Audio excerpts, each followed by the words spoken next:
చంద్రబాబు చిరంజీవిలపై సినీ నటుడు నారాయణమూర్తి నిప్పులు చెరిగారు. ఆంధ్ర తెలంగాణ రెండు కళ్లు అంటున్న చంద్రబాబు కళ్లు రెండైనా చూపు ఒక్కటే అన్న విషయాన్ని తెలుసుకుని తెలంగాణకు మద్దతు పలకాలన్నారు. తిరుపతి సభలో తెలంగాణకు సై అన్న చిరంజీవి కూడా ఇప్పుడు సమైక్యాంధ్ర నినాదం అందుకోవడం వారి రెండు నాల్కల ధోరణికి నిదర్శనమని నారాయణమూర్తి చిరు బాబులపై మండిపడ్డారు. భార్యాభర్తల్లా కాకుండా అన్నదమ్ముల్లా హ్యాపీగా విడిపోదామన్నారు. అలాగనుకుంటే ఆయన కూడా వాస్తవాన్ని గుర్తించి ప్రజల మనోభావాన్ని గౌరవించి వెంటనే తెలంగాణకి అనుకూలంగా పార్లమెంట్ లో బిల్లు ప్రవేశపెట్టడానికి వీలుగా ఆయన కూడా సపోర్ట్ చేయాలని మనస్ఫూర్తి కోరుకుంటున్నాను.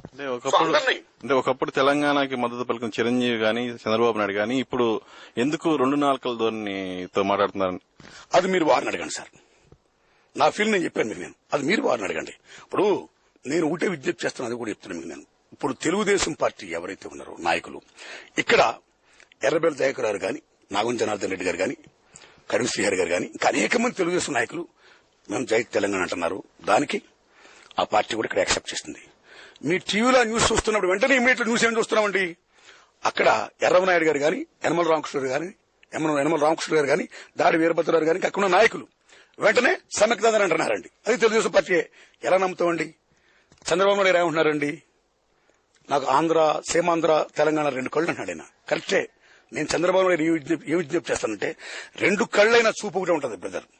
రెండు కళ్ళు రెండు చూపులు చూడవు, రెండు కళ్ళు ఒకే చూపు చూస్తాయి. కాబట్టి చంద్రబాబు నాయుడు గారిని విజ్ఞప్తి చేస్తాను. ఆయన అపోజిషన్ లీడర్, అంతకుముందు సీఎం చేసిన ఆయన.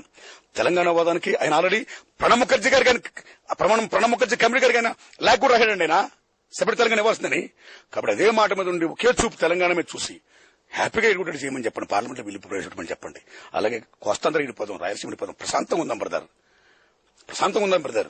ఎందుకంటే ఆత్మాభిమానం, ఆత్మగౌరవం అందరికీ ఇంపార్టెంట్. అన్నదమ్ముల్లో ఉన్నాం ఇంతవరకు కాలం. మెంటలీ డిపార్టెడ్, భగోడికి వెళ్ళిపోదాం, మనసు గిడిపోయాం, భగోడికి వెళ్ళిపోదాం. ఏముంది, మనసులు దగ్గరగా ఉంటాయి. ఎవరి బతుకాలు బతుకుతాం. జల సంపద అన్నీ ఉన్నాయి, ఎథిక్స్ ఉన్నాయి, ట్రిబ్యునల్స్ ఉన్నాయి, రూల్స్ ఉన్నాయి, రాజ్యాంగం ఉంది, కాన్స్టిట్యూషన్ అన్నీ ఉన్నాయి.